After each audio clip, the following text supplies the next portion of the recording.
roll. Good evening, everyone, or should I say good afternoon, everyone. Chris Schultz here, FridayNightVictors.com. We're going without Gary Hoff tonight. Gary is sick, so Frank works kind of close to where I live, and so he stopped by the pitch, which is located at L4 Anfield Road in Waltz, Michigan. And Frank and I just finished up actually watching the Liverpool Champions League match. I got my jersey on right now. Liverpool won 2-0 over Napoli. But we're here to talk about high school football. Frank, welcome to the pitch. Good to have you. Very lovely establishment you have here. Thanks. It's the best thing about it for the patrons is everything is free. Right. So, hey, we're going to talk a little bit about Week 1 playoffs.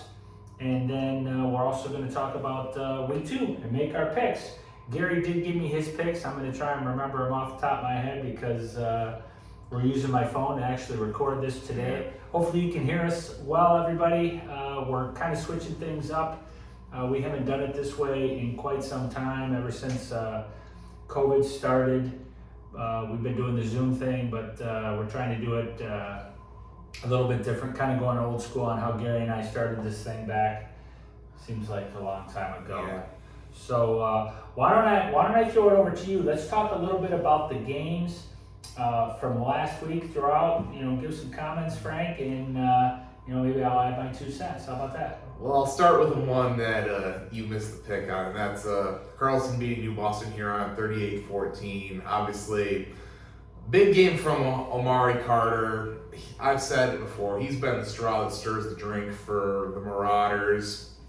And Carlson's going to be rolling into a rematch with Trenton, which we'll obviously get to later.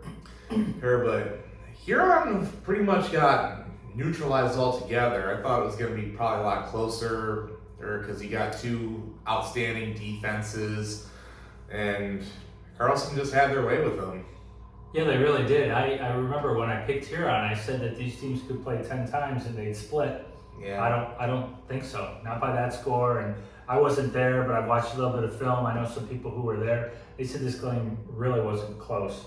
Huron could not move the ball at all against Carlson's defense, and it seems like for the most part, Carlson had their way moving the ball, with the exception of one forced turnover by Huron, which turned into a scoop and score. Yeah. So big win by Carlson. Good for them. Co-champions or whatever it was of the Downriver League, and they got a big game coming up with Trenton, which we'll talk about in a little bit. Absolutely. Bedford a little bit closer than expected over Farmington, 41-28. I mean, they got ahead, and then Farmington kind of crawled back in, tied the game, and then I believe it was Bedford got a touchdown. Trey Bergman had himself a nice game, but we got to give a mention to Tommy Huss, not just because he's one of the basketball players at Bedford. He had two touchdown catches in that game, one of them that pretty much put the game out of reach. So big game from him. Bedford, they handled their business, but were you surprised at how close it was? Yeah, I was a little bit, and if I remember correctly, I think Bedford did they jump out 2-3 scores in this, and then they allowed Farmington to tie it back up maybe at 28 or something like that, and then Bedford kind of turned the gas on a little bit. I was following that while I was at the Flat Rock Dundee game, and I was kind of seeing the score and trying to update the website a little bit, and it surprised me a little bit, but it's Division II football. In the playoffs, they should be close games, right? And, so hats off to Bedford. They got a big one with Livonia Franklin coming out this week as well. Yeah. This one, no surprise. Whiteford over Addison, 64-22. Who Whiteford's just on another planet. I mean, I mentioned their offensive line in my top playoff performers. There's tackles, Owen Neggs, Jack Eye, guards, Shane Sikora, Braden Luce. Their center, I believe, was Kyle Gray, and then their tight ends, Ryan Ruddy, and another guy escapes me at the moment. But I mean, they pretty much paved the way for Whiteford to run for over 400 yards on the ground. Obviously, Shea Ruddy did most of that. Also, Jake Hyatt, Jack's twin brother, he ran the ball well. Hunter DeBar had himself a big game. So Whiteford, they just keep on trucking. But you think they're going to get a challenge from Riverview Gabriel Richard? Well, I think they might, and I'll touch on that a little bit when we talk about that game, and hopefully I can find my notes, and which I left on my phone. We're filming with, so boy, I'm really screwing this up tonight. But real quick, that's not a vintage Addison team. They came in at 5-4, but it did pique my interest when the score was 24-16. I was like, what's going on here? And then Whiteford just threw gas on the fire. Yeah, well, because Addison scored on their first play from scrimmage, and they took the lead, and then Whiteford just said, "Okay, watch this." Yeah, so I mean, we'll see with Whiteford. They're my favorite to win Division 8, and I have a few things I want to say about Gabriel Richard. I just kind of we'll discuss that when we get to it as well. Riverview 35, Adrian 14. I thought this one was going to be a lot more of a blowout, but I don't know if it was the case where Riverview got ahead then they just called off the dogs, but obviously another night at the office for Jacob Shank, Max Lockhart, Ian Adams, he had an interception in the game. Another defensive back, Shane's his first name, I can't remember his last name off the top of my head. I was having a conversation with Adam Lockhart, Max's dad, via Messenger, and it was basically just everybody contributed in some way. Nobody really jumped out in particular, but that's kind of how Riverview's been. And they just go out, handle their business.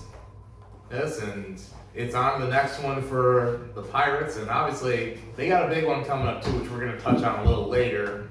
Here as they play undefeated Tecumseh. And I'm going to say right now, get your popcorn, or if you're at Riverview, get your double cheeseburgers ready, because you're going to be in for a good show. I'm looking forward to that one. I will actually be at that game. Fantastic. Sorry, folks, I had to jump out of the screen there for a minute. I want to make sure I've got all the information that I'm going to need to do this show. Like I said, we're winging this. Normally, we're doing Zoom, and I got everything right in front of me, and so here we are anyway. So where are we at next? What was another score? Let's see. SMCC 41-0 over Grosse Pointe Woods University Liggett. I mean, I think we all expected SMCC to win, but we didn't expect them to basically open up the proverbial can. And 41-0. I mean, and Evan Marcon, he had himself a big game. Cole Jondro was Cole Jondro. Oh, he had a 100-yard game as well. But I think the Falcon defense really took things to another level too. They were getting a shutout out at the friendly confines, but Falcons got to go on the road to Detroit Central, which that should be interesting. It should. Yeah, I agree 100%. I think that'll be an interesting game. We'll talk about that in a little bit as well. I know Coach Kipp was a little bit worried about the running back who has a lot of D1 interest. I think Gary said he was about 6'1", maybe 210 or something. Yeah. He was a real bruiser, but the Falcons did a real nice job on him. So good win for SMCC. I've got them going to the Final Four. I know that's taboo to even mention that type of stuff, and God forbid I mention any location in Detroit at all. But with that said, the Falcons will be in Detroit this weekend playing Detroit Central. So what else you got for us there? Let's see. This one, I actually nailed the score for the winning team, but I didn't think but it did end up being as close as I expected. Tecumseh 52, Airport 28. I think I went 52-48, maybe because these are two very good offenses. They can move the ball on the ground, through the air, and Tecumseh, I just think was the better team. Obviously, Jake Burns, he had a big game for them. A.J. Bryan, an explosive running back, and I think a lot of their opponents are going to have to start wondering, do not kick to this guy. As Airport found that out the hard way, and then Tecumseh's defense just buckled down. They forced turnovers, and that was pretty much the game. Because I believe it was 35-28 at one point. Airport had a chance to tie it, and it just got out of hand. Yeah, and you're not going to win many games giving up 52 points. Very rarely. So, nice season by the Jets. Just lost to the better team. At this stage of the season. Yeah. Clinton 44, Ida 23. Not overly surprising. And Clinton was my pick to win it all in D6. Ida did have a lead at a couple points in this game. But Clinton just showed why they're the better team all in all. Braden Layman, a running back I've mentioned when teams from the blogger played the Red Wolves. He had himself a big game. But Clinton, they just seemingly they go about like 6, 7, maybe 8 deep at running back. Because you try and stop one guy, you stop Layman, they're going to throw somebody like Joey Preston or Nick Shadley or Zach Shadley or Jacob Feltz.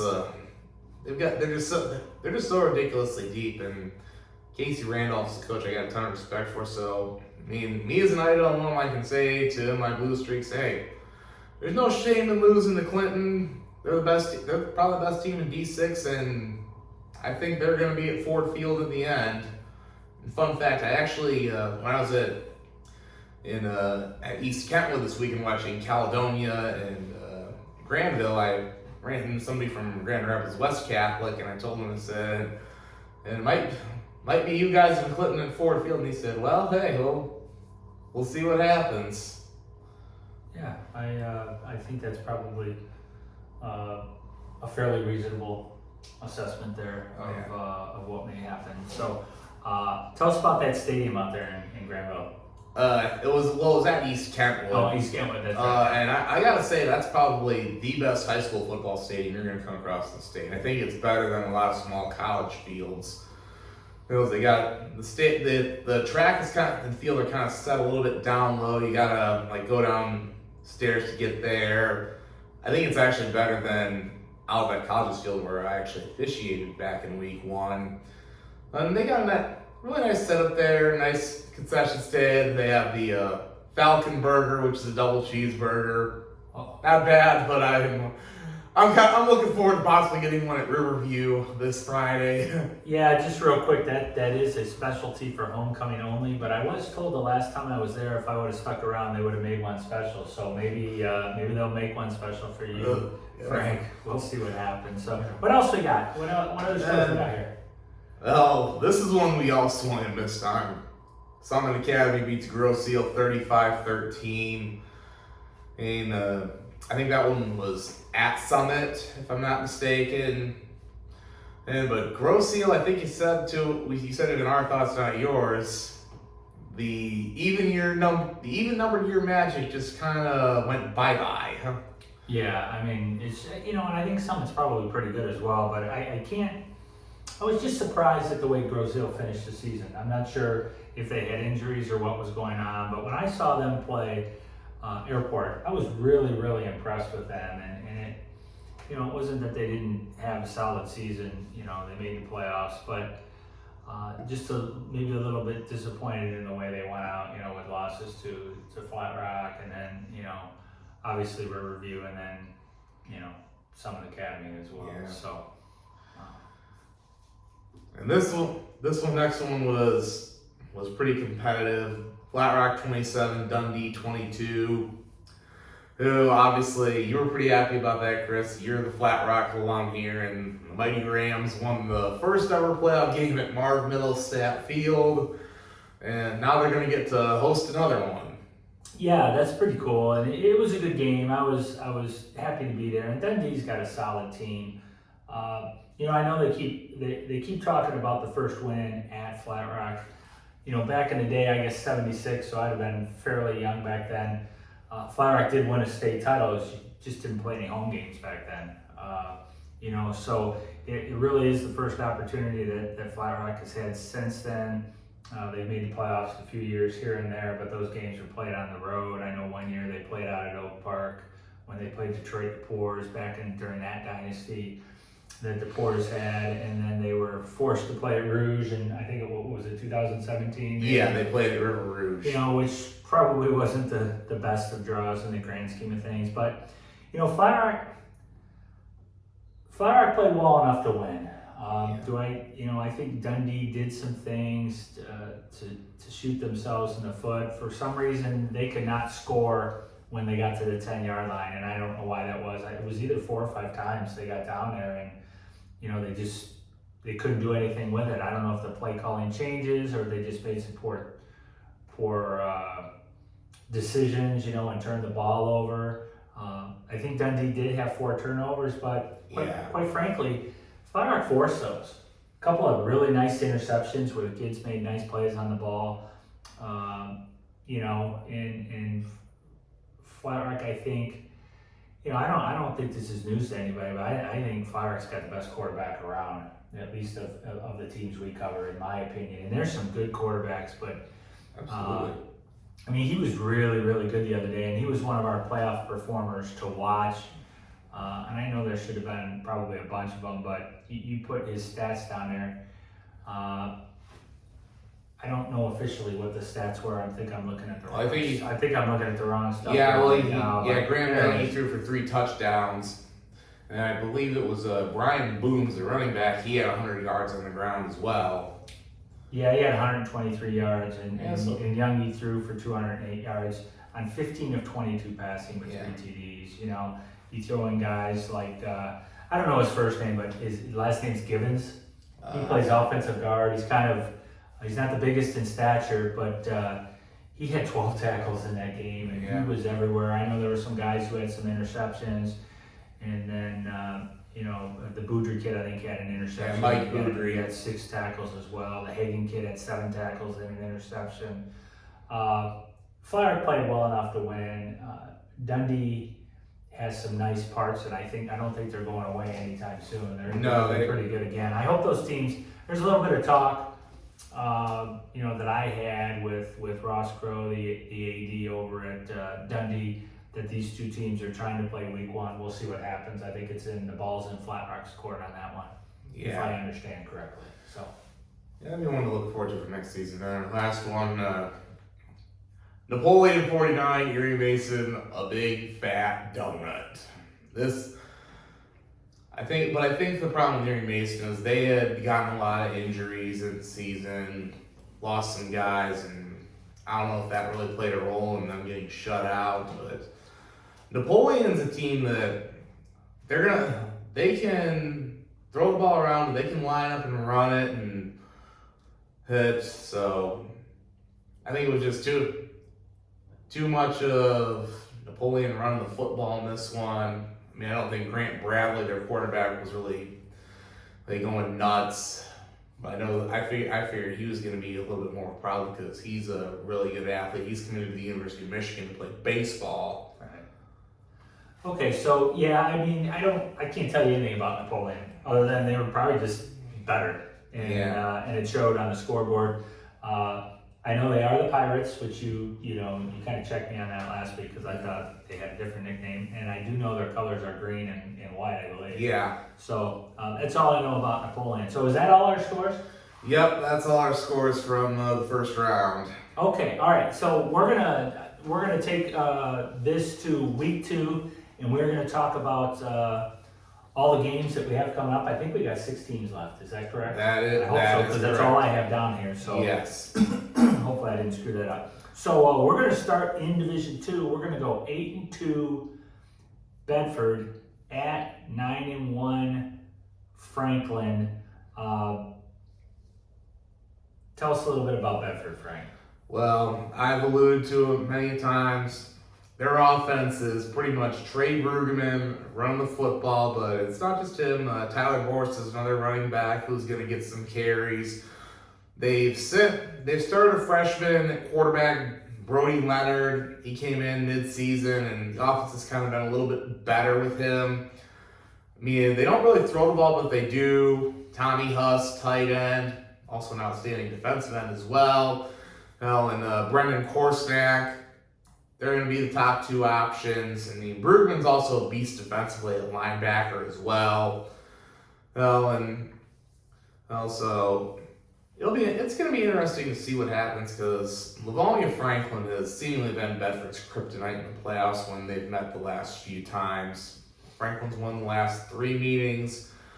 Now, this is probably the pick I am least confident in, but I'm actually going to go ahead and say, I know I had Franklin advance in the Final Four, but this one, I think Bedford's a live dog. I'm just going to say screw it. I'm calling the upset that they're going to put together another masterful defensive performance. I'll take Bedford to win a squeaker.